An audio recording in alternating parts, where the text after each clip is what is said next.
Supreme court में एक मामले की सुनवाई चल रही होती है। शाम होते होते सुप्रीम कोर्ट से निकले एक फैसले ने सैकड़ों किलोमीटर दूर बेंगलुरु में हलचल मचा दी। थाने से निकली पुलिस टीम सीधे देश के जाने माने फिल्म एक्टर के घर पहुंचती है। पुलिस ने उस एक्टर से कहा कि आपको हमारे साथ चलना होगा। उस कलाकार ने कहा कि मैं अभी जमानत पर हूं और आप मुझे नहीं ले जा सकते। जिसके बाद पुलिस ने सुप्रीम कोर्ट के फैसले का हवाला देते हुए बताया कि आपकी जमानत याचिका खारिज हो चुकी है। ये सुनते ही उस एक्टर के पैरों तले जमीन खिसक गई और पुलिस ने उन्हें गिरफ्तार कर लिया। जिसके बाद पूरे देश में चर्चाओं का बाजार गर्म है। जी हाँ, हम बात कर रहे हैं कन्नड़ फिल्म के मशहूर कलाकार दर्शन थुगुदीपा की, जिन्हें एक बार फिर पुलिस ने गिरफ्तार कर लिया। दर्शन पर कोई मामूली आरोप नहीं, बल्कि उन पर कत्ल जैसा संगीन इल्जाम है, वो भी अपने ही फैन का। क्यों चौंक गए ना आप?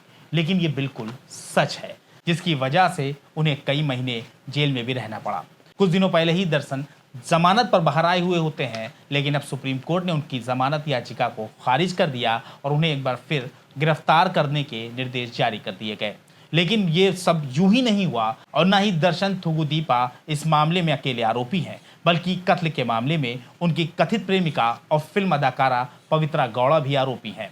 फैन की गलती सिर्फ इतनी होती है कि उसने पवित्रा को मैसेज करते हुए अपने फेवरेट स्टार दर्शन थुगुदीपा से दूर रहने को कहा था और इसी धमकी के बाद उनके फैन का बेजान जिस्म नाले में पड़ा मिला। लेकिन सवाल ये उठता है कि आखिर एक मामूली शख्स के कत्ल ने दो मशहूर कलाकारों को कैसे फंसा दिया। तो इसी का जवाब आज हम आपको देने जा रहे हैं। लिहाजा अगले कुछ मिनटों तक आप हमारे साथ बने रहिए, ताकि आप भी जान सकें कि जिन सितारों पर आप अपनी जान छिड़कते हैं, उनकी नज़रों में आपकी क्या अहमियत, क्या इज्जत है। नमस्कार, आदाब, सत श्री अकाल। मैं हूं मोहम्मद आसिफ दुलार और आप देखना शुरू कर चुके हैं हमारी खास पेशकश केस डायरी विद आसिफ दुलार। दरअसल ये मामला शुरू होता है जनवरी साल 2024 से, जब कन्नड़ फिल्मों की मशहूर एक्ट्रेस पवित्रा गौड़ा ने अपने कथित प्रेमी और फिल्म अभिनेता दर्शन थुगुदीपा के साथ कुछ तस्वीरें सोशल मीडिया पर शेयर की। साथ ही उन्होंने लिखा कि उनके और दर्शन के रिश्ते के 10 साल पूरे हो चुके हैं।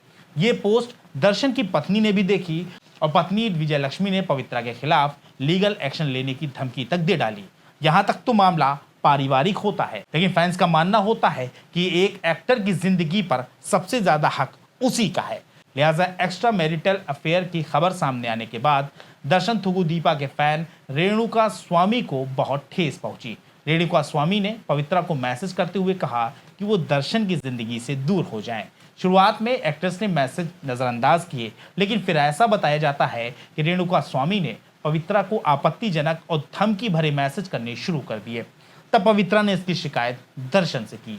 आपको बता दें कि फैन रेणुका स्वामी बेंगलुरु के एक मेडिकल स्टोर में काम करता था और उसी से उसका गुजारा होता था।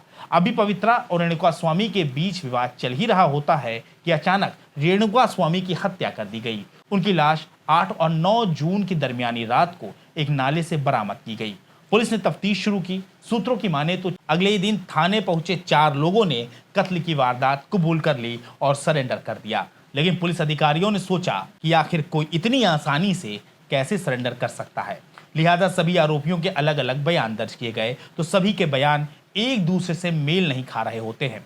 इसके बाद डीसीपी गिरीश ने अपनी टीम के साथ चारों से कड़ी पूछताछ की, जिसमें खुलासा हुआ कि इनका मृतक रेणुका स्वामी से कोई लेना देना ही नहीं होता।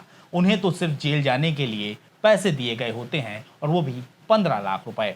डीसीपी गिरीश के मन में अगला सवाल ये आया कि आखिर इन 4 लोगों को पैसे किसने दिए। पूछताछ में चारों लड़कों ने एक रेस्टोरेंट मालिक विनय वी का नाम लिया।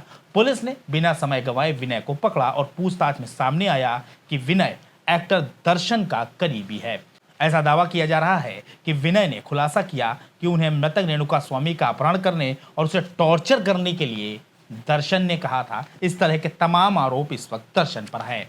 विनय ने बताया कि रेणुका स्वामी का अपहरण कर उसे आरआर नगर के गोडाउन में रखा गया था। विनय ने रेणुका स्वामी को टॉर्चर करने वालों में पवित्रा का नाम भी लिया। इस तरह के भी दावे किए जा रहे हैं। इसी बीच पुलिस के हाथ एक सीसीटीवी फुटेज लगा, जिसमें मौकाए वारदात पर एक्टर दर्शन कुमार और उनकी प्रेमिका पवित्रा मौजूद हैं। इसके बाद 11 जून साल 2024 के रोज दर्शन और पवित्रा को गिरफ्तार कर लिया गया। वहीं पुलिस तफ्तीश में सामने आया कि जिन लोगों ने सबसे पहले थाने में सरेंडर किया, उन्हें 15 लाख रुपए देने का ऑफर किया गया था। दर्शन करीब 7 महीने तक जेल में रहे और फिर 13 दिसंबर 2024 को कर्नाटक हाई कोर्ट ने उन्हें मेडिकल आधार पर जमानत दे दी और अब सुप्रीम कोर्ट ने इसी जमानत याचिका को खारिज करते हुए एक्टर को दोबारा सलाखों के पीछे पहुंचा दिया। आपको बता दें कि कन्नड़ सुपरस्टार दर्शन थुगुदीपा ने 1990 में अपना करियर शुरू किया। उनका असली नाम हेमंत कुमार है। वो कई टीवी सोप्स में काम कर चुके हैं। दर्शन को असली पहचान साल 2002 में आई मैजेस्टिक फिल्म से मिली। वो करिया, गज, नवग्रह, सारथी, बुलबुल और यजमान जैसी सुपरहिट फिल्मों में काम कर चुके हैं। बहुत जल्द एक ऐसी सच्ची घटना के साथ हम आपके सामने हाजिर होंगे। तब तक के लिए हमारी टीम को इजाजत दीजिए और अपना ख्याल रखिए।